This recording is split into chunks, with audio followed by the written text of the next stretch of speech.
Through 2 weeks, they were on the record pace for being the worst football team, point differential ever. Hold it, what the hell is that? I don't like to name names after a game. We can't be responsible for the guy jumping offside. We can't be responsible for... Kids, why don't you step outside for a second?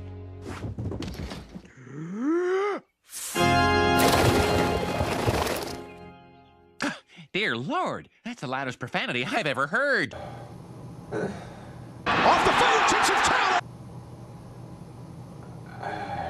On the day they put Danny Green in the Ring of Honor, I guess the Vikings decided to honor Danny Green. They wanted to put forth a performance that was worse than 41 Donut. I don't know if they thought maybe also it was the NFC Championship game and therefore you just don't show up. Xavier Rhodes on the bench, not out there on 3rd down and 10. And Foles able to get away and throw. Pass is caught.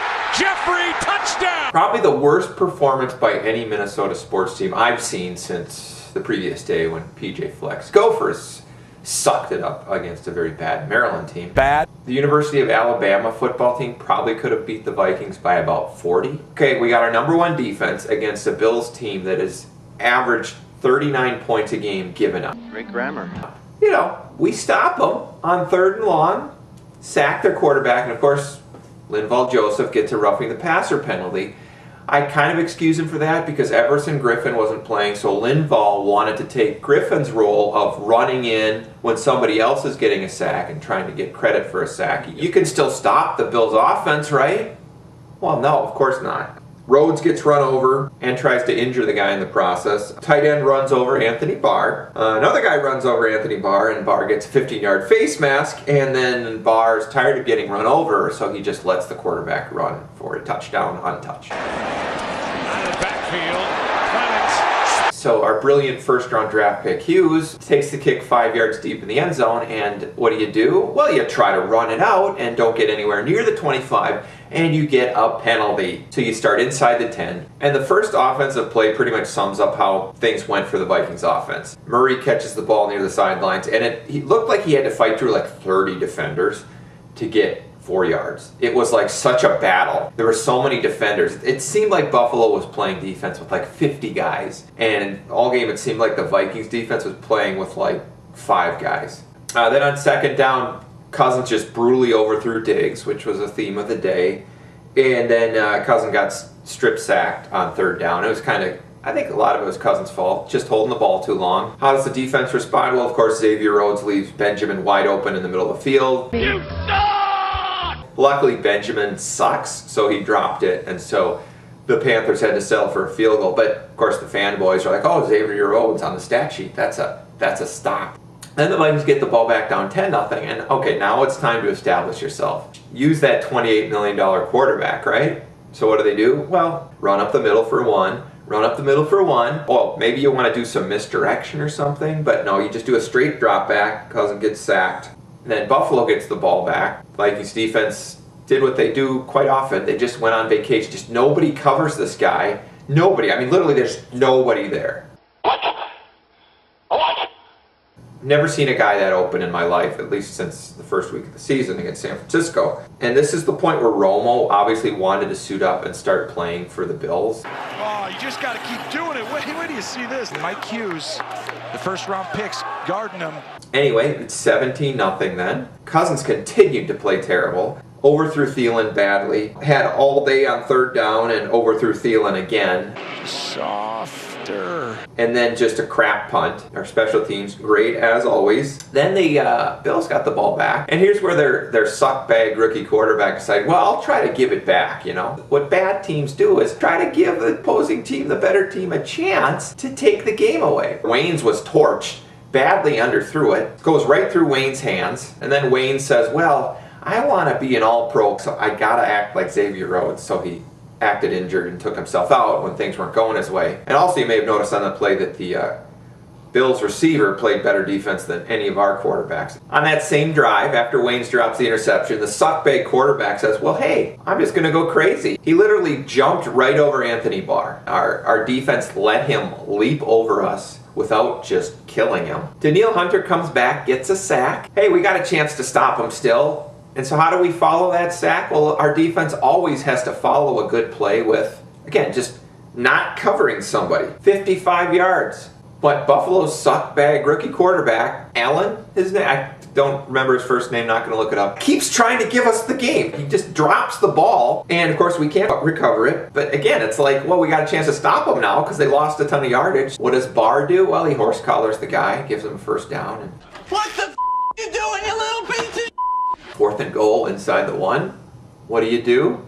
You just reach the ball over the goal line, right? Well, our defense isn't aware that that's a thing. So Eric Kendricks is right there. Could have just slapped the ball out of his hand, but instead he's just like, well, I'm going to try to nudge him on the hip. The linebacker right there's hands should be up. That's just more of that brilliant in-game thinking that our good old defense does. So the Vikings get the ball back. They have a chance to get the ball to 25. They just take a knee 5 yards deep of the end zone, but idiot first-round pick Hughes decides to run it out again. What the you doing, you little piece of And doesn't get anywhere near the 25, and there's another penalty, so the Vikings start around their 10 again.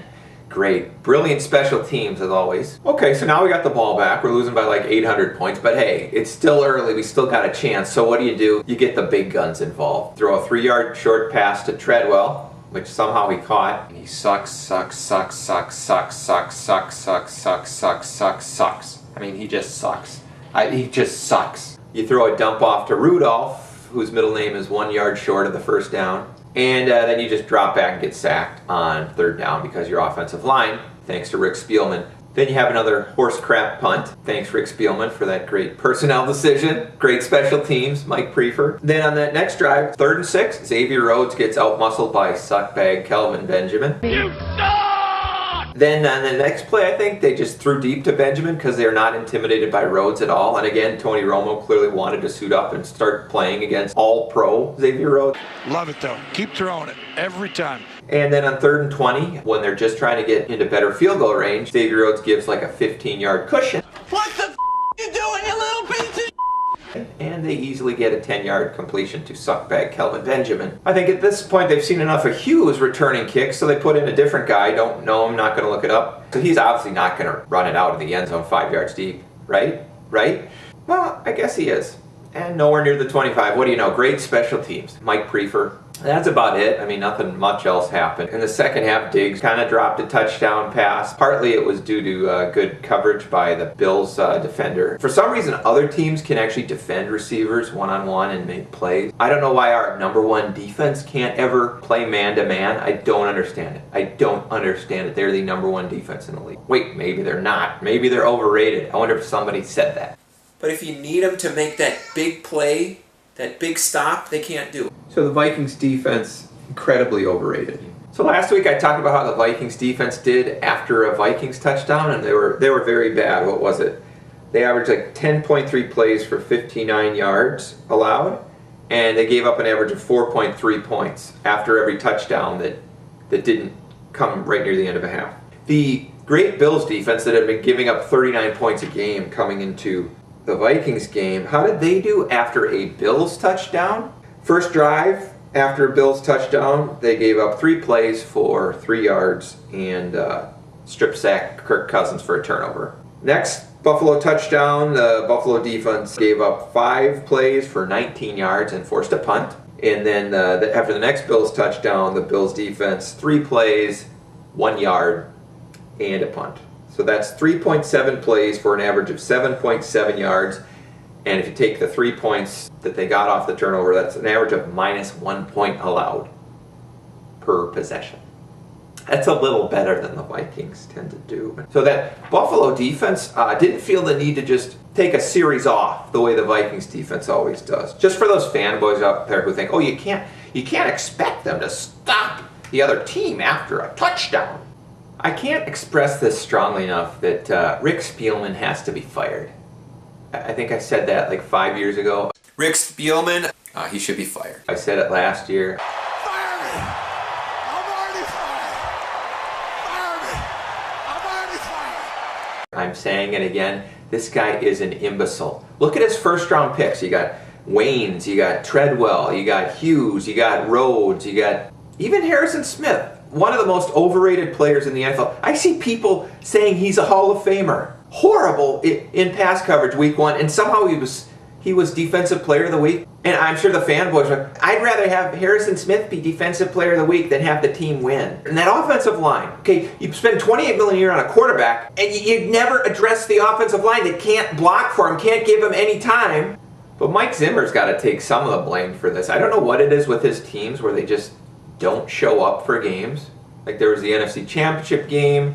There was that Seattle game, I think in 2015 at home, where they just didn't even show up. It was just like this game, and he just gets out-coached so badly. I watch these other coaches. I mean, the Bills coach, I don't know his name, not going to look it up, but you just look at him on the sideline, and it's like he's just salivating, like, oh yeah, I can do anything I want against this moron coach I'm playing against. Defensively, the team just looks so lost. I mean, I talk about how they're overrated, and it's like, it's not that all the players are that bad or that the talent is that bad. Coaching and the scheme, and just they're not prepared for anything the opposing offense is doing.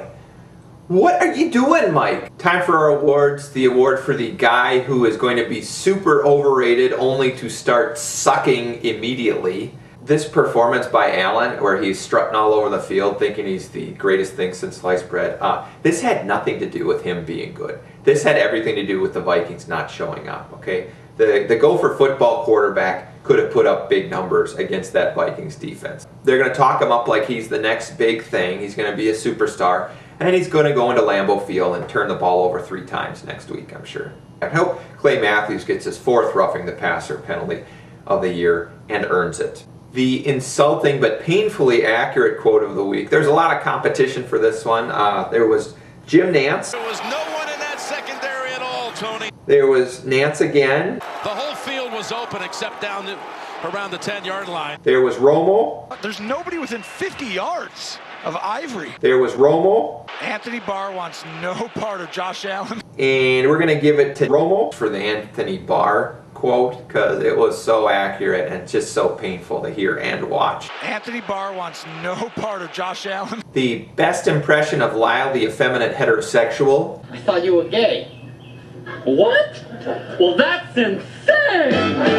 He's Lyle, the effeminate heterosexual. That goes to Gene Steratore. He does possess the ball with both hands after he receives a shotgun snap. Yeah, right, I'm gonna give up the swimsuit issue. Former NFL ref who's now a rules official. The arm does move forward. I know it's brief. And why would you figure that? His feedback on that, what was obviously a fumble by the Bills quarterback that, of course, the over-officious jerks in the booth have to comment on. That's a legal forward pass by definition. Nothing, dear. Congratulations, Gene. The embarrassing stat of the week goes to the Vikings, who at one point in the game, near the end of the first half, had fewer yards than the great Buffalo Bills had points. One of our older awards, one of the original awards, the Aaron Rodgers Award for garbage passing statistics. So happy to be able to give this one out again. This goes, I think maybe he's only the 2nd Viking to ever win it, but Kirk Cousins gets it. This is probably the greatest example of garbage passing statistics ever. Normally at the end of games, when a team has a big lead, they go into a prevent defense. And I think Buffalo tried to, but the Vikings offense was so inept, they had to struggle and struggle and struggle just to get those garbage points. So congratulations to Kirk. You know, he played really terrible in the first half, but he came through in the end to win this award for garbage passing statistics. So in closing, I was right. Last year I said the defense is very overrated. They think they're better than they are. I said it again before this season. Anybody who didn't see it was fooling themselves. They get out-coached, out-hustled, outplayed. They got no heart. They didn't even show up this week to play a bad team. Thought they could just step on the field and win by 25 points. I was right. I was right about Xavier Rhodes. He's pathetic. Oh, my arm. It's broken. I was right about Anthony Barr. He's pathetic. I said they'd go 10-6 before the season. I don't know. They probably could still win the division because it's not a very good division. They maybe can go 9-6-1. They'll probably go 7-8-1, I'm guessing.